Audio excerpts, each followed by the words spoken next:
नमस्कार, प्रभात साक्षी news network और आप सभी का स्वागत है। केंद्रीय गृह मंत्री अमित शाह ने जम्मू कश्मीर में अंतर्राष्ट्रीय सीमा के पास बीएसएफ चौकी पर जाकर सुरक्षा हालात की समीक्षा की तो थल सेना प्रमुख जनरल उपेंद्र द्विवेदी ने उत्तरी कश्मीर में नियंत्रण रेखा पर अग्रिम चौकियों का दौरा कर सुरक्षा स्थिति तथा सैन्य बलों की अभियानगत तैयारियों की समीक्षा की। इसके अलावा सेना ने जहां घने वन क्षेत्रों में निगरानी बढ़ा दी है, वहीं जम्मू कश्मीर पुलिस ने भी ऐलान कर दिया है कि आतंकवाद का पूरी तरह सफाया होने तक वह चैन से नहीं बैठेगी। उधर अमित शाह ने कश्मीर में सुरक्षा हालात की समीक्षा कर निगरानी में तकनीक का उपयोग करने पर जोर दिया है। साथ ही सेना, पुलिस और अर्धसैन्य बलों के बीच और बेहतर समन्वय बनाने को कहा है। जहां तक सेना प्रमुख के दौरे की बात है तो आपको बता दें कि उन्होंने भी सेना से अपने अभियानों में तकनीक को एकीकृत करने पर जोर दिया। भारतीय सेना ने एक्स पर एक पोस्ट में कहा, जनरल उपेंद्र द्विवेदी ने सुरक्षा स्थिति और परिचालन तत्परता का मूल्यांकन करने के लिए उत्तरी कश्मीर में नियंत्रण रेखा पर अग्रिम चौकियों का दौरा किया। सेना प्रमुख ने सैनिकों से भी बातचीत की तथा चुनौतीपूर्ण परिस्थितियों का सामना करने में उनके अदम्य साहस और दृढ़ता की सराहना की। सेना ने कहा, उन्होंने अभियानों में तकनीक को एकीकृत करने की महत्वपूर्ण भूमिका पर जोर दिया।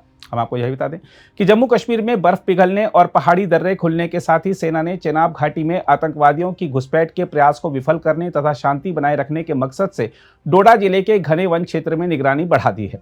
अधिकारियों ने बताया है कि आतंकवादियों के खिलाफ बड़े पैमाने पर अभियान चलाए जाने के बीच भद्रवाह घाटी के ऊंचाई वाले क्षेत्रों में निगरानी बढ़ा दी गई है। पिछले महीने आतंकवादी यहां अंतर्राष्ट्रीय सीमा पार कर कठुआ जिले में घुसपैठ करने में सफल रहे थे। पिछले एक वर्ष में कठुआ पाकिस्तान के आतंकवादियों के लिए उधमपुर, डोडा और किश्तवाड़ जिलों के ऊपरी इलाकों तक पहुंचने में एक प्रमुख घुसपैठ मार्ग के रूप में उभरा है। अधिकारियों ने बताया कि कठुआ में हाल में हुई मुठभेड़ों, आतंकवादियों के देखे जाने और बर्फ पिघलने के साथ ही सुरक्षा चिंताओं के बढ़ने के बाद यहां आगे और आतंकी गतिविधियों की आशंका के मद्देनजर सेना ने भद्रवाह घाटी के ऊंचे इलाकों में निगरानी उपायों को पुख्ता किया है। हम आपको बता दें कि हीरानगर सेक्टर में अंतर्राष्ट्रीय सीमा के निकट 5 पाकिस्तानी आतंकवादियों के एक समूह के साथ पहली मुठभेड़ के 5 दिन बाद 27 मार्च को कठुआ में भीषण मुठभेड़ में 4 पुलिसकर्मी शहीद हुए और 2 आतंकवादी मारे गए थे। एक सैन्य अधिकारी ने बताया कि हिमस्खलन के खतरे के मद्देनजर कठिन परिस्थितियों के बावजूद भद्रवाह स्थित सेना की राष्ट्रीय राइफल्स इकाई ने बर्फ से ढके सियोजधार, पद्री गली, शंखपद्दर और चत्तरगल्ला दर्रे के अलावा 15,500 फुट ऊंचे कैलाश कुंड पर्वतों पर निगरानी बढ़ा दी है।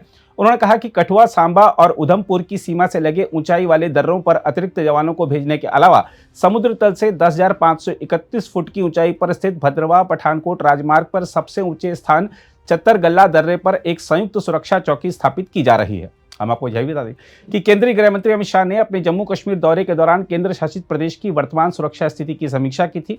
गृह मंत्री ने जम्मू कश्मीर में शांति बनाए रखने में सुरक्षा एजेंसियों के काम की सराहना की और उनसे सतर्कता बढ़ाने को कहा था। उधर जम्मू कश्मीर के पुलिस महानिदेशक नलिन प्रभात ने कहा है कि केंद्र शासित प्रदेश में आतंकवाद के बुनियादी ढांचे को ध्वस्त कर दिया गया है। पुलिस महानिदेशक ने कहा कि केंद्र शासित प्रदेश से आतंकवाद का पूरी तरह से सफाया होने तक उनका विभाग चैन से नहीं बैठेगा। पुलिस महानिदेशक ने कहा कि 1989 से आतंकवाद के खिलाफ लड़ाई में 515 विशेष पुलिस अधिकारियों सहित 1614 पुलिसकर्मियों ने अपने प्राणों की आहुति दी है। उन्होंने कहा कि आतंकवाद को खत्म करने संबंधी केंद्रीय गृह मंत्री के निर्णयों के सफल कार्यान्वयन और उनके समर्थन ने जम्मू कश्मीर पुलिस को रणनीतिक रूप से बहुत मजबूत बल बना दिया है। अगर आप भी लेना चाहते हैं देश दुनिया की तमाम जानकारी तो आज ही सब्सक्राइब करें हमारे चैनल को।